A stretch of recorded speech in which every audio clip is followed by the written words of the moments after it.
¿Cómo evaluar la importancia de las instituciones? Debemos analizar la relación que existe entre instituciones y PIB per cápita. Y a continuación lo haremos. Analizaremos la relación entre el PIB per cápita de 1995 de distintos países y una medida de la calidad institucional. Esta medida es un índice conocido como protección contra el riesgo de expropiación, que mide diferencias institucionales que se originan de diversos tipos de estados y políticas. Algunos de sus componentes son restricciones a la expropiación del gobierno, poder judicial independiente, imposición de los derechos de propiedad, instituciones que provean igualdad de derechos a la educación y libertades civiles. Este índice indica qué tan seguros son los derechos de propiedad en un país. También se puede interpretar como una medida de qué tan favorables son las instituciones de una economía para la actividad económica, es decir, para la inversión y la actividad empresarial. En este gráfico, en el eje X, vemos este índice de protección contra expropiación, y en el eje Y vemos el PIB per cápita de 1995. Se observa que los países con derechos de propiedad más seguros tienen un ingreso mayor, es decir, existe una correlación positiva entre ambas variables. Sin embargo, esta evidencia no se puede interpretar como causal. ¿Por qué? La causalidad podría darse en el sentido opuesto, es decir, que solamente los países suficientemente ricos pueden hacer respetar los derechos de propiedad. Otro problema es la variable omitida, ya que podría haber algo más, como la geografía o la cultura, que explique tanto por qué los países son pobres y por qué tienen derechos de propiedad inseguros. ¿Cómo determinar la causalidad? Para solucionar los problemas de identificación se utilizan soluciones de la microeconometría. Por ejemplo, el método de variables instrumentales, donde se busca una fuente de variación en las instituciones económicas que no tenga efecto en los resultados económicos. Es decir, una variable que permita explicar las instituciones económicas, pero que no afecte los resultados económicos. Y también se ocupan experimentos naturales. Un experimento natural es una situación en que la asignación a los grupos de tratamiento y control es determinada por la naturaleza, es decir, por factores fuera del control de los investigadores, y en que, sin embargo, se obtienen grupos estadísticamente iguales, como si se tratara de un experimento controlado, y por lo tanto es posible identificar el efecto causal de una variable. A continuación, veremos un ejemplo de experimento natural: la separación de Corea. Corea había sido ocupado por los japoneses durante la Segunda Guerra Mundial y luego fue ocupado por la Unión Soviética. Para evitar la expansión del comunismo, Estados Unidos apoyó a los líderes nacionalistas de Corea, que declararon la independencia de Corea del Sur. En 1948, tras la guerra, se separaron Corea del Sur y del Norte. Antes de la guerra, los países eran homogéneos en muchos aspectos: etnia, idioma, cultura, geografía y economía. Después de la guerra, los países adoptaron un conjunto completamente distinto de instituciones.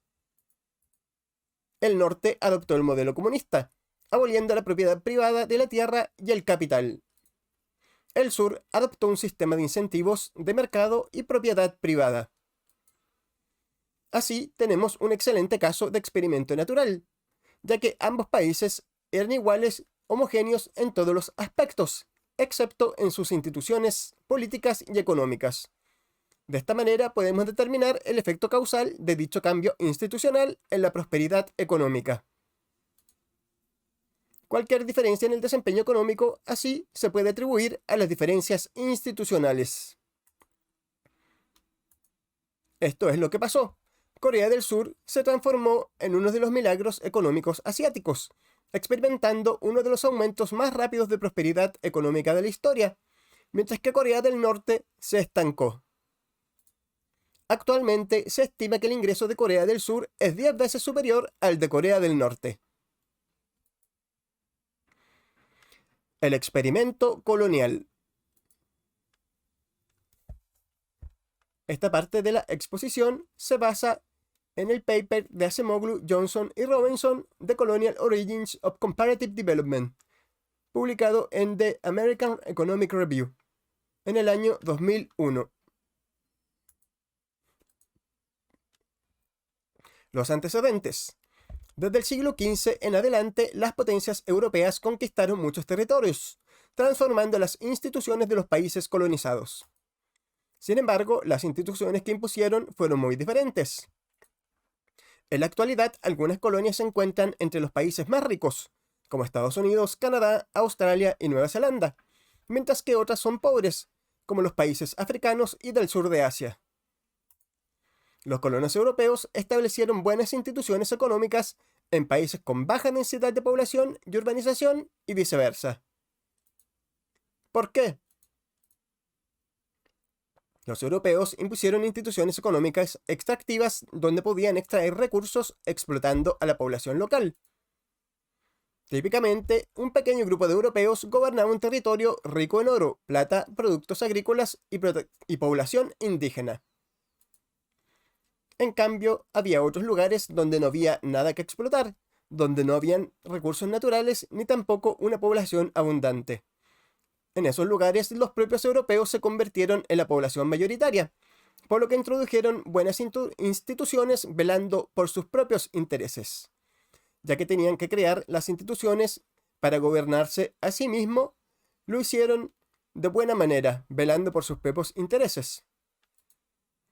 Por otro lado, los europeos preferían no establecerse en ciertos países, debido al clima tropical y las enfermedades ambientales. ¿Cómo determinar el efecto causal? Para identificar el efecto causal de las instituciones en el ingreso de los países, se usa el método de variables instrumentales. La variable instrumental utilizada es la tasa de mortalidad de los colonos por enfermedades ambientales. Esta variable se puede usar como fuente exógena de variación en las instituciones actuales. Sucedía que los europeos no tenían inmunidad, a diferencia de la población local, que era más resistente a dichas enfermedades ambientales. La tasa de mortalidad de los europeos durante los tiempos de la colonia es una variable que predice la calidad institucional, es decir, es relevante, y que no debería relacionarse directamente con el desempeño económico de la actualidad, es decir, es una variable exógena. Que sea relevante y exógena son las dos características que debe tener una variable instrumental. ¿Por qué la tasa de mortalidad de los europeos predice la calidad institucional? Es porque en parte determinó los lugares donde los europeos se asentaron, donde su tasa de mortalidad era alta, no se establecieron e impusieron instituciones económicas extractivas para explotar a la población local. En cambio, en lugares donde no habían enfermedades ambientales, donde el clima era más favorable, sí se establecieron e impusieron buenas instituciones para gobernarse a sí mismos. Se observa una correlación negativa entre la mortalidad de los colonos y el ingreso per cápita de la actualidad. Es decir, en los lugares donde en los tiempos de la conquista y colonia la mortalidad europea era más alta, actualmente el ingreso es menor y viceversa. En lugares donde la mortalidad de los colonos era baja, el ingreso per cápita de la actualidad es alto. Sin embargo, dicho efecto de la mortalidad se habría dado a través de las instituciones impuestas en las colonias. Por otro lado, se encuentra una correlación negativa entre la tasa de mortalidad de los colonos y el índice institucional, protección contra el riesgo de expropiación de la actualidad. Es decir, en lugares donde la mortalidad de los colonos era alta, existen malas instituciones y viceversa. Este es el resultado de la primera etapa de la regresión de mínimos cuadrados en dos etapas, donde la variable institucional depende de la tasa de mortalidad de los colonos. Luego, la predicción de esa regresión se usa como variable independiente en la regresión estructural, es decir, en la regresión de segunda etapa, donde se intenta estimar el efecto de la variable institucional sobre el desempeño económico. Resultados del estudio. se encuentra un efecto positivo y significativo de las instituciones en el PIB per cápita. Un supuesto clave es que la mortalidad de los colonos no tiene un efecto directo sobre el desempeño económico actual. Si el instrumento se correlacionara con variables omitidas con efecto en el desempeño económico, como la geografía, se estaría atribuyendo parte del efecto de esas variables a las instituciones. Acemoglu, Johnson y Robinson realizaron múltiples pruebas de robustez. Cambiaron la composición de la muestra. Controlaron por factores correlacionados con la mortalidad que podían afectar el PIB per cápita, es decir, por variables geográficas y culturales. Y además ocuparon múltiples instrumentos, no solo la mortalidad de los colonos. Se encontró que el efecto positivo de las instituciones en ingresos de los países se mantuvo. En cambio, cuando se controlaba por las instituciones económicas, las variables geográficas y culturales dejaron de ser estadísticamente significativas. De esta manera se valida la hipótesis institucional y se rechazan las hipótesis geográfica y cultural. La reversión de la fortuna. Esta parte de la exposición se basa en el paper Reversal of Fortune, Geography and Institution in the Making of the Modern World Income Distribution, de Acemoglu, Johnson y Robinson. Antecedentes. La evidencia histórica muestra una destacable reversión de la prosperidad económica de las antiguas colonias europeas. Sociedades como el Imperio Mogol de la India o los aztecas e incas en América se encontraban entre las civilizaciones más ricas del año 1500, cuando se inició la colonización. Sin embargo, en el presente, dichos territorios son ocupados por sociedades pobres. En contraste, los países que actualmente ocupan los territorios que eran menos desarrollados, es decir, más pobres, como Estados Unidos, Canadá, Nueva Zelanda y Australia, actualmente son sociedades ricas. ¿Cómo medir la riqueza? Para hacer este análisis, se debe medir la riqueza de los tiempos antiguos, usando una aproximación, ya que en el año 1500 no se medía el PIB. Acemoglu, Johnson y Robinson optan por utilizar las tasas de urbanización y densidad poblacional. Por ejemplo, en este gráfico se muestra que en 1995 existía una alta correlación entre el ingreso per cápita y urbanización. Es decir, en tiempos recientes existe una alta correlación entre urbanización e ingreso per cápita. Los países que son más urbanizados tienen un mayor ingreso, mientras que los países que son menos urbanizados, es decir, más rurales, tienden a tener un ingreso menor. De esta manera, los autores validan el uso de esta variable. Pero además usan otra variable adicional. En este gráfico se muestra la correlación entre PIB per cápita del presente y las tasas de urbanización y densidad poblacional del año 1500 para una muestra de colonias europeas. Se aprecia una correlación negativa. Los países más ricos del año 1500 son los menos ricos en el presente. Este es el fenómeno que los autores identifican como reversión de la fortuna. Entonces, si la urbanización mide riqueza, los países más a la derecha del eje X eran los más ricos, y el eje Y mide la riqueza de la actualidad, donde se observan que estos mismos países en la actualidad son los más pobres, y viceversa. El momento de la reversión. Cuando se comparan los datos del año 1000 con los del año 1500, se encuentra una persistencia de la prosperidad de estas regiones, no una reversión. Es decir, los países que eran los más pobres del año 1000 seguían siendo los más pobres del año 1500, y los más ricos del año 1000 seguían siendo los más ricos del año 1500. Es decir, el cambio de trayectoria se produjo después de la colonización, que se inició en 1492 con el descubrimiento de América.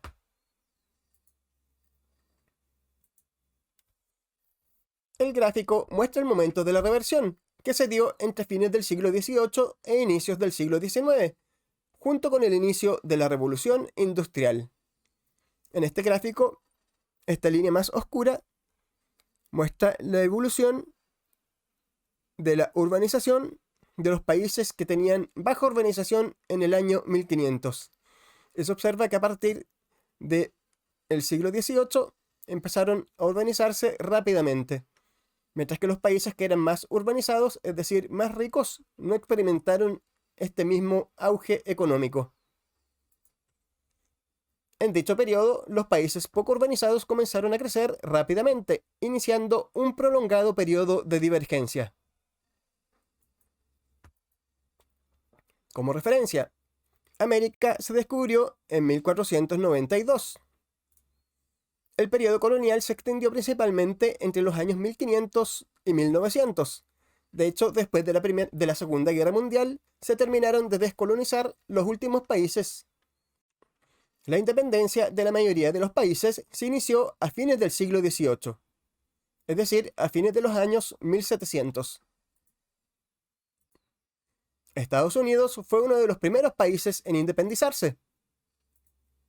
Declaró su independencia el 4 de julio de 1776, aunque la guerra con el Reino Unido terminó con un tratado de paz en 1783.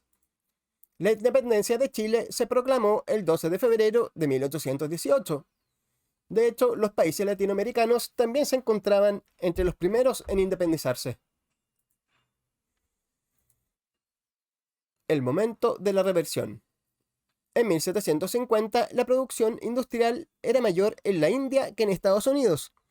No se aprecia mucho, pero en este gráfico se muestra que la producción industrial de la India era superior a la de Estados Unidos. Aquí la línea superior corresponde a Estados Unidos, esta otra Australia, Canadá, Nueva Zelanda, que fueron países exitosos, y estos otros son colonias que no lo fueron, Brasil, México y la India. Sin embargo, desde 1860, más o menos por aquí en el gráfico, las ex colonias británicas que contaban con buenas instituciones aceleraron su desarrollo. Y en 1953 ya se observaba una gran brecha. ¿Cuáles son las hipótesis alternativas?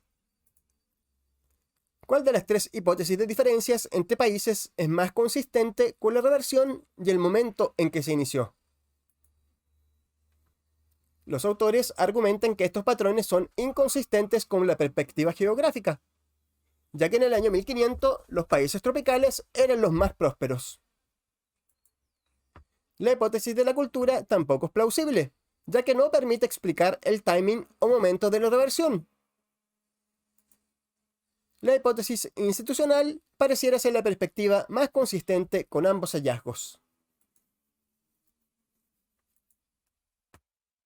¿Cómo verificar esta hipótesis? Acemoglu, Johnson y Robinson muestran que a mayor densidad poblacional y urbanización, peor fueron las subsecuentes instituciones, incluyendo también las instituciones posteriores a la independencia y a las de la actualidad. Aquí en estos gráficos se muestra en el eje Y el índice institucional y en el eje X las variables de urbanización y densidad poblacional, que son aproximaciones del PIB per cápita. En los lugares donde había mayor densidad poblacional y urbanización, peores fueron las subsecuentes instituciones. Recordar que la variable institucional es la protección contra el riesgo de expropiación del presente. Ocurrió que los colonos europeos se asentaron en los lugares poco poblados y no urbanizados, estableciendo buenas instituciones que protegían los derechos de propiedad. En otros lugares los europeos establecieron malas instituciones, o bien heredaron las instituciones de las civilizaciones existentes, en que el poder estaba concentrado en una élite dominante que explotaba a la mayoría. ¿Por qué la hipótesis institucional es consistente con el timing de la reversión? Dado que las instituciones se asocian a incentivos para invertir en capital físico y humano y en tecnología, estas se hacen más importantes cuando surgen nuevas oportunidades de inversión, como sucedió durante el siglo XIX, en la Revolución Industrial. Y de hecho, la mayoría de los países ricos de hoy son los que se industrializaron exitosamente durante ese periodo. El historiador Yuval Noah Harari piensa que la cuarta revolución industrial, asociada a la aparición de la inteligencia artificial, podría producir una nueva brecha entre los países del mundo, y que aquellos que se queden atrás en esta oportunidad nunca podrán cerrarla. Mortalidad europea. Los europeos no se establecieron en lugares donde su mortalidad era alta, debido a las enfermedades ambientales. Por lo tanto, se puede usar la variación en la mortalidad de los colonos como instrumento en las regresiones. La mortalidad de los colonos de siglos atrás no debería tener efecto directo en el ingreso presente de los países, solo podría influir a través de su efecto en las instituciones.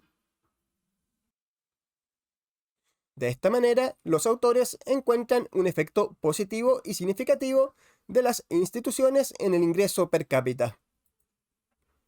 Este mismo análisis explica la correlación entre geografía y desarrollo, cuyo efecto se ha dado a través de las instituciones creadas siglos atrás. Es decir, la geografía influye, pero solamente de forma indirecta, a través de su efecto en la determinación de las instituciones durante la época colonial. Para demostrar la robustez de sus resultados, se incluyeron variables geográficas, como la latitud, acceso al mar y las enfermedades ambientales del presente. Ninguna tuvo efecto significativo en las regresiones. Respecto de la cultura, tampoco se encontró un efecto significativo.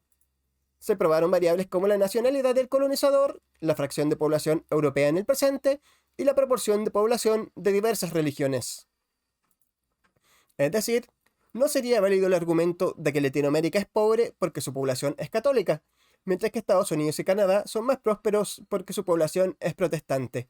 Ni tampoco se podrían explicar, por razones culturales, las diferencias de ingreso entre el norte y el sur de Europa. Este gráfico muestra que la nacionalidad del colonizador no tiene efecto en la divergencia del ingreso per cápita, ya que ésta se encuentra incluso cuando solamente se consideran ex colonias británicas. Es decir, incluso entre las ex colonias británicas se observa la reversión de la fortuna. Y esto se explica debido a que las instituciones establecidas en estas colonias fueron muy diversas. Por ejemplo, en Estados Unidos se estableció una democracia incipiente, una asamblea representativa con voto masculino universal, algo que llegó al Reino Unido recién en 1919.